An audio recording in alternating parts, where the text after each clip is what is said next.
Today, we are going to look through the history of representation of women in Kazakh cinematography.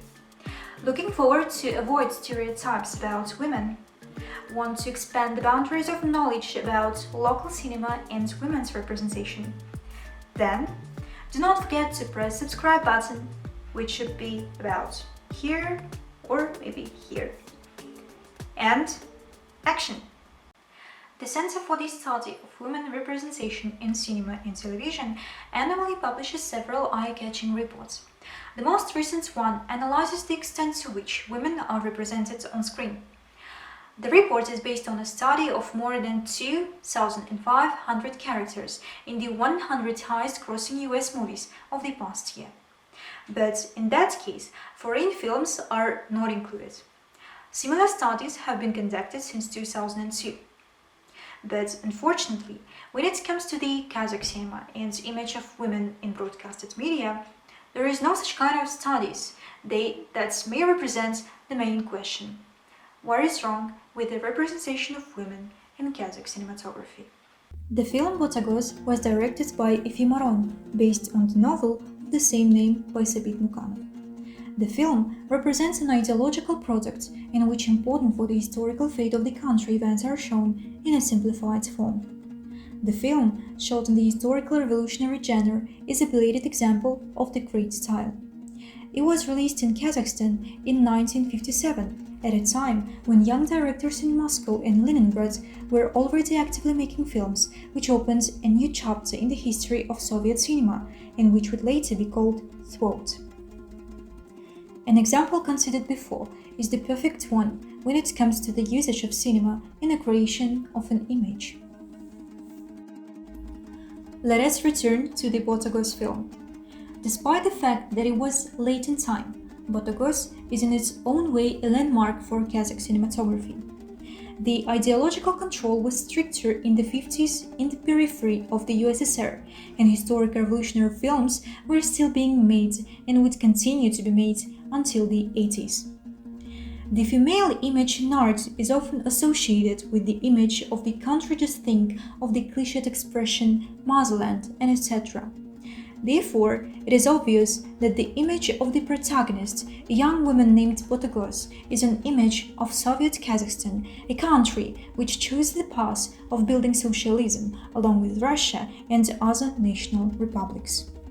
Women's images in historical fiction films of Kazakhstan of the Soviet period were formed under the explicit or implicit pressure of Marxism-Leninism, reflecting on the screen the policy of the state, conveying to the public consciousness the strategic orientation of the totalitarian regime by means of cinematographic language. While the first female characters in historical revolutionary cinema in Kazakhstan were superficial and propagandistic in nature, they already revealed an interesting general phenomenon, such as the desire of women to express themselves more than the taboos of traditional society and specific female fears. Such women as mother and happy bride, female warrior, were represented by Kazakh actresses during the Soviet time. While we are talking about the evolution or the history of representation of women in Kazakh cinematography, we should firstly talk about the Soviet films, and then the second part of it should be the discussion about the representation of women in war films. It has long been no secret to movie fans around the world that the cinematic market is becoming more and more female-oriented every year. At a certain point, a new format of movie heroine emerged, the female warrior. Women and girls gradually ceased to be heroines and innocent victims to protect. In modern cinema, a woman is a powerful combat unit which, if desired, can disperse a whole army on her own, no worse than the Bruce Willis. It is hard to say where exactly this trend started in modern cinema. Maybe from Luc Besson, who dedicated every second film he made to tough women in arms, Leon, Nikita, The Fifth Element, Joan of Arc, Lucy, maybe from the coolest Asian action movies like Hero or House of Flying Daggers, in which women demonstrated the beauty of sword, fighting no worse than male heroes, or maybe the roots go even deeper. The fact remains that The Hunger Games, Resident Evil, Another World, Divergent, and City of Bones are all mega popular Hollywood franchises whose central character is a female warrior.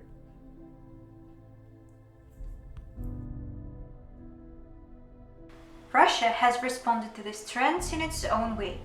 In 2015, three war dramas about the heroic deeds of women on the fronts of World War II and First, namely Battalion, The Battle for Sevastopol, and The Don't Hear a Quiet, were released simultaneously. Kazakh cinema was not left out either. For the first time in the history of domestic cinema, there was an action movie in which the leading part went not to the tough man, but to a fragile girl.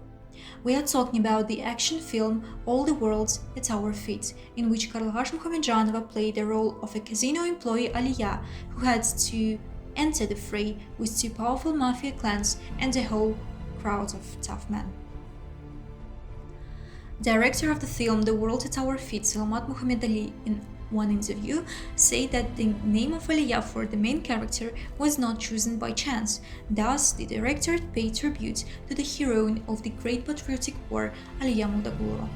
Screen Aliya Moldagulova was embodied only once, in 1985, in the film Snipers by Bulatbek Shamshiyev. The role of woman sniper in this war drama was performed by actress Ayturgan Timurova, spouse of the director. Like most of the pictures of the perestroika period, the film Snipers was ambiguous, and the decision to take a Kyrgyz actress for the role of a Kazakh heroine was not accepted by all audiences. Nevertheless, the image of a woman warrior Timirova succeeded, and the story of heroines' exploits of the Great Patriotic War was transferred quite reliably. Much more loved by the audience is the film The Song of Manshuk by Majid Begalin, which tells about the last day of life of Manshuk Mametova and her comrades in arms. Natalia Rambasarova, one of the most popular Kazakhs in Soviet cinema, played the lead role in the film based on a script by Andrei Konchalovsky. Begalin's film is rightfully included in the Golden Fund of National Cinematography, and Arambasarova is still starring in Kazakh and Russian films. Her last role was as the mother of Nursultan Nazarbayev in the film epic The Leader's Way.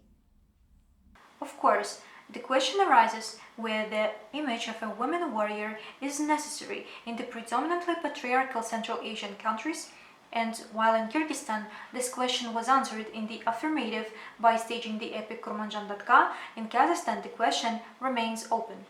It is possible that the global fashion for female warriors, which has reached Kazakhstan in All the World at Our Feet, will move at least one of them from the dead spot. Thank you. Do not forget to subscribe for us. Maybe the button would be around here or there. So, thank you. Bye bye. See you soon.